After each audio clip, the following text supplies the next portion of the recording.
Weekly Rewind. All right, let's recap this, guys. Thomas Rawls, out for the season, fractured ankle, had Cleveland next week at home. Juicy. You know what that feels like? He was on a monster tear. What was he, 6 for 44 or so? I think he ended as the leading rusher despite one drive. I mean, he was just destroying. And so Thomas Rawls, the fallout, where do people turn? Are they signing somebody else? Yes. No, you keep going with Rawls. Well, I mean, can they bridge the gap to Lynch with Dwan Harris or Fred Jackson, the depth chart assassin? Dwan Harris and Fred Jackson actually outsnapped Dwan Harris, but Harris had more touches.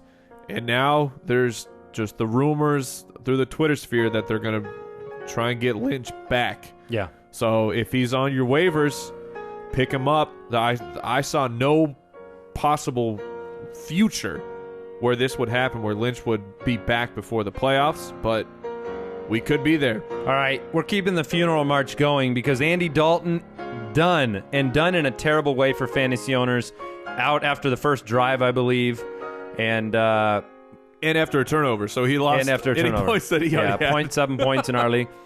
Brian Hartline, gone for the season, was having a huge day, very good day. Had concussions to Eifert and Brian Hoyer. Yeah. So they're gone for now. And now we have to monitor Eifert, and he was already recovering from one, right? Well, he was. I don't know if it was actually concussion, but it was a stinger. Okay. I don't know if he was in protocol or not. LeGarrette Blount. Hip injury. Not so hip for fantasy owners who started him. No. Do we know anything else about that injury, or are we waiting for reports today? We got to get reports. TJ Yeldon. Knee. Probably going to miss a week. Yeah, he was in and out, but I believe he did not finish the game, so it's... Probably. Vincent Jackson. Yeah, or did you have more to add to Yeldon? For Yeldon, Denard Robinson came in and tore it up. Yeah. So... Compared that's to... a tough thing, yes. Compared to what Yeldon had done throughout the season, Denard Robinson had a and we've seen that Robinson can do that in somebody's absence. He can come in and he scored a couple touchdowns, I think, and played very well. Hold on, I'm pulling up what he did. Okay. Yeah, the bad news about losing, all these running backs is you have running backs that are on your playoff roster that go down. The good news is there will be a lot of people to pick up to play in a pinch. So I'm going to 14 for 75 with a touchdown. Yeah. And a 12-yard catch. I mean, that's... The only thing I'm wondering about that is just the matchup. I mean, the game was out of hand. The game was over. But yes, you are correct. He's shown it. All right, Greg Olsen and Jonathan Stewart both left early in that game. Olsen went down right before halftime. Oh, that did not look good. It didn't look good, but then he was up on the sideline running around. Just didn't go back in because they didn't need to. Same thing with Stewart. Stewart hurt his foot. Yeah. The reports right now are that he's fine, but you have to wonder if the wear and tear is going to arrive for him, and if they're going to give him some time off for the playoffs. Speaking of... Not that I have a choice. I have to play Stewart, as a quick aside of how my morning started, and you're watching, you got all these games on in red zone, and they always cut to big plays. First cut was Jonathan Stewart's 40-yard run or so. And then, which you're saying this because he was on my team. Yeah, it followed up by a touchdown. And then I flip on the Steelers. I'm like, okay, Antonio Brown. We're in red zone. We got a catch. And down at the 2. And that's how my day went. Well, it's an up and down thing. People need to know that even the beard experiences pain. Yeah, it's not good. Vincent Jackson went out. We're not sure if this is a re-aggravation of the knee injury he had before. If it is, he'll probably miss more time. Is this a bump up for anybody or just a negative for the offense? Because we didn't see... Evans targets. Yeah, Evans targets. We didn't see Austin Seferian-Jenkins benefit from it in this game. Everything played out to where I thought it would with Austin Seferian-Jenkins, the game flow, them passing, except for the part where he produced. That part didn't play out as well. The opportunity sure was there. It was. So, Andy Dalton, how does that injury impact the skill position players of Cincinnati?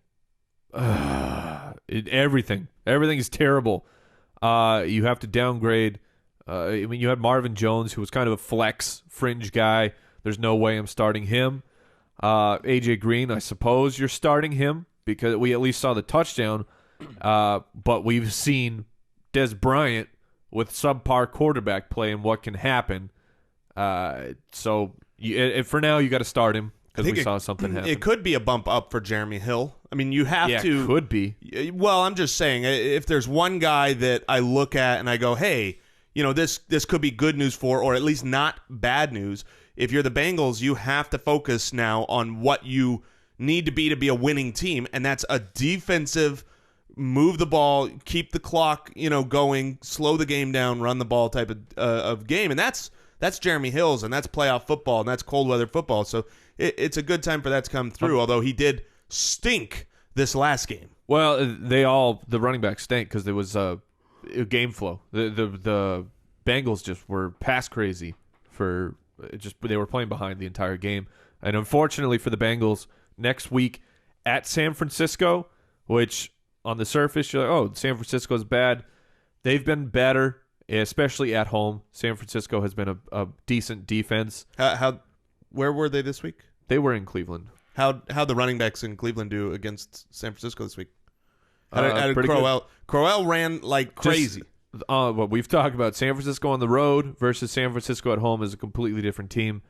And then week 16 at Denver. So not the best situation for a quarterback who has no experience to come into. Well, you got three variables that work against you there. You got platoon between the two, so you don't know how that's going to shake out. You got a new quarterback and a new offensive situation, then you're going on the road there. So yes, the potential's there. I agree with Jason actually a lot, because if you want to manage the game and you want to manage A.J. McCarron, you need to have a running game, and you need to force feed that running game. Yeah, and I agree they get the biggest bump. Sure. Eifert will still be Eifert, but he needs touchdowns, and so if they can't get into the red zone, then Eifert will struggle. All right, anything else we want to talk about out of the injury fallout other than a heartfelt sadness and apology to everybody? There were owners that tweeted us that it was the Dalton Rawls. And if you had Dalton Rawls, both those guys, at least with Jonathan Stewart, he had a great first half. Yeah, fantasy etiquette on injuries. Yeah, that's what I said. Give me a break, football players. If you're going to go down, fracture your ankle in the fourth. Yeah, this is fantasy football. Do you not understand how that works? Well, a guy in our league had Eifert and Dalton, and we just were feeling so bad. And he might he has a chance to win. Win. He has a chance to win.